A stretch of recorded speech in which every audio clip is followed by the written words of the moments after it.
আসসালামু আলাইকুম, আমি অ্যানি। আপনাদের সবাইকে আমন্ত্রণ জানাচ্ছি ফেসেস অফ বাংলাদেশে। আজ আমাদের সাথে আছে বিশিষ্ট industrialist and managing director of Rupsha group, Shafiqur Rahman.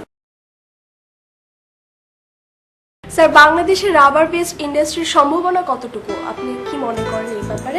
এবং আমরা যদি রাবার বেসড ইন্ডাস্ট্রি স্টার্ট করতে চাই, কত পরিমাণ পুঁজি হলে আমরা সেটা শুরু করতে পারি? বাংলাদেশে রাবার বেসড ইন্ডাস্ট্রির ভবিষ্যৎ অত্যন্ত উজ্জ্বল।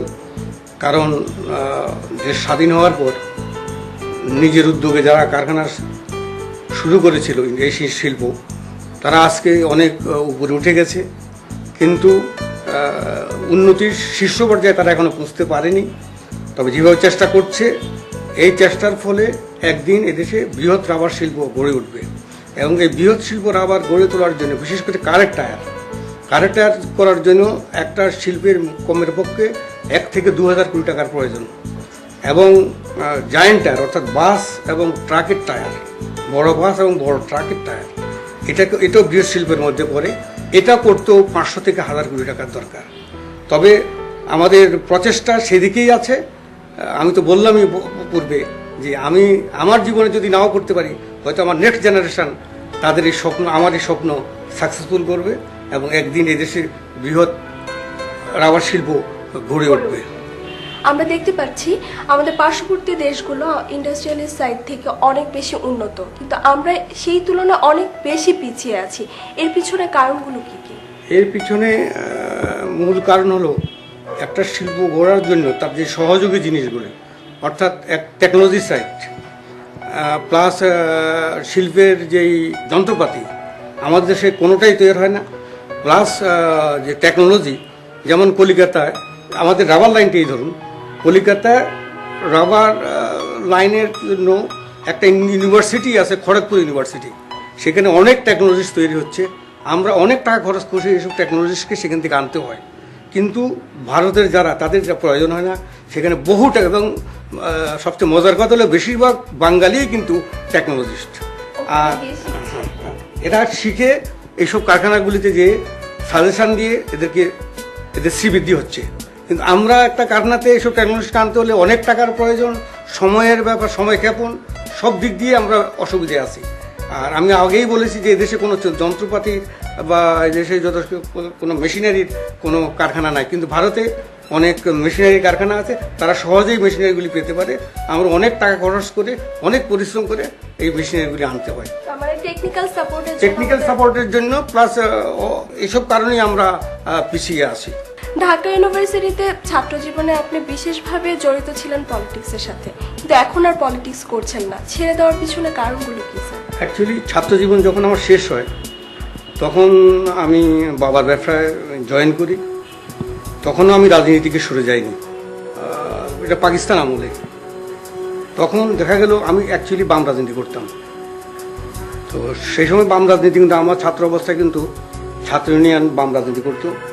1951 থেকে 63 পর্যন্ত 12 বছরের মধ্যে 11 বারই ডাকসুতে ছাত্র ইউনিয়ন ছিল। It was such a big party, এবং এটার অনেক আদর্শ ছিল। কিন্তু দেখা গেল যে আমি যখন ছাত্র জীবন শেষ করে চলে গেলাম, তখনও রাজনীতির সাথে সম্পৃক্ত ছিলাম, কিন্তু আমি লক্ষ্য করলাম যে যারা আমাদের এই রাজনীতিতে করছে মূল নেতৃত্ব, তারা ছোটোখাটো কারণে নিজেদের নেতৃত্ব বজায় রাখার জন্য বহুধা বিভক্ত হয়ে গেল। এটাতে আমি অনেক নিরাশ হলাম।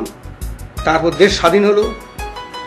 দেশ স্বাধীন হওয়ার পরে আপনারাও জানেন, বাম রাজনীতি যারা করতো তাদের বেশিরভাগ সুবিধাবাদী রাজনীতিতে যোগ দিল। এটা হতাশা থেকে হয়েছে তারা, কারণ বাম রাজনীতি করে কিছু করতে পারেনি।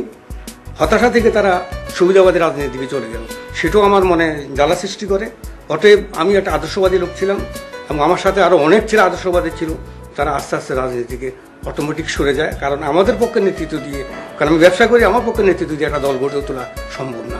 আমরা যারা তরুণ প্রজন্ম, আমরা কিভাবে সেলফ ডিপেন্ডেন্ট হতে পারি, এই ব্যাপারে যদি স্যার আপনার চিন্তাগুলো আমাদেরকে বলেন। অ্যাকচুয়ালি তরুণ সমাজের উপরে দেশের ভবিষ্যৎ অনেকটা নির্ভর করছে। দেশ স্বাধীন হলো তার থেকে আজকে 40 বছর। আমরা কিন্তু আমাদের অ্যাকচুয়ালি আমাদের গোলে আমরা দেশকে পৌঁছাতে পারিনি। এটা বিবিধ কারণ, এখানে ব্যাখ্যা করতে অনেক সময় লাগবে, দরকার নেই। তবে চেষ্টা যে হচ্ছে না তা না, কিন্তু এই তরুণ প্রজন্মকে ভবিষ্যতের জন্য নিজকে তৈরি করতে হবে এবং তারা অ্যাকচুয়ালি সত্যিকার যে তারা লেখাপড়ায় তাদেরকে উচ্চশিক্ষিত করতে হবে এবং মেধা দিয়ে তারা রাজনীতি করে এদেশে একটি নব রাজনীতি সৃষ্টি করবে, যার ফলে পুরান ধারা বদলে নতুন ধারা সৃষ্টি হবে।